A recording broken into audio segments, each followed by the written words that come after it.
কারাগারও খাটতে হয়েছে বঙ্গবন্ধুকে, তাই বলে উনি যদি পিছিয়ে যেতেন তাহলে তো আজকে আমি শাকিব খান আপনারা এখানে দাঁড়িয়ে তো কথা বলতে পারতেন না। সাহস তো কাউকে না কাউকে দেখাতেই হয়।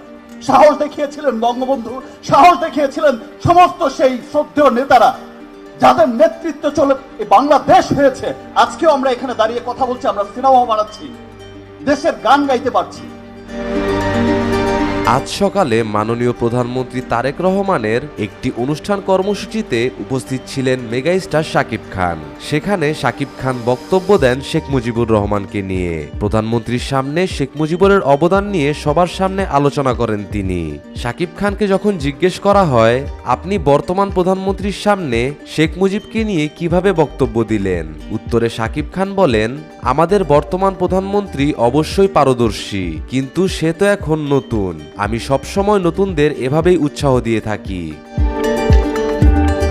নতুন নতুন অনেক মুখ আসবে, নতুন নতুন অনেকে কাজ করবে, ভালো করবে, মন্দ করবে, সব কিছু মিলিয়ে ঝিলিয়ে এক একজন এক একটা জায়গায় গিয়ে পৌঁছবে, এক একটা অবস্থানে গিয়ে পৌঁছবে।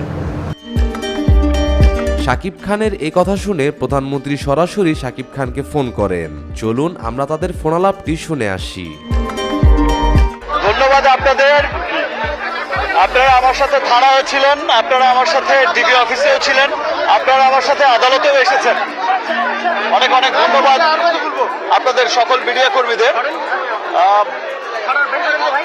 মহামান্য আদালতের কাছে যে মামলাটা করার পরামর্শ আমাকে থানা দিয়েছিল বা বলেছিল, আমি কিন্তু কোর্টে মামলাটা অলরেডি দায়ের করেছি, চাঁদাবাজির মামলাটা দায়ের করেছি।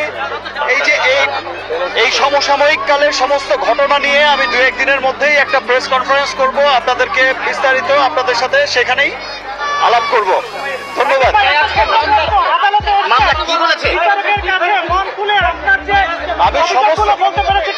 আমি সমস্ত কিছু মহামান্য আদালত কিন্তু দেখেছেন এবং আমলে নিয়েছেন। আমরা সবাই খুব আনন্দিত এবং হচ্ছে যে আমরা অচিরেই 2-1 দিনের মধ্যেই আমি একটা প্রেস কনফারেন্স করব, সেখানে ডিটেলটা অবশ্যই আমি আশা করছি যে মহামান্য আদালতের কাছে আমি ন্যায় বিচার পাবো। অভিযোগটা কি দিয়েছেন আদালতের কাছে? আদালতে অভিযোগটা কি দিয়েছেন?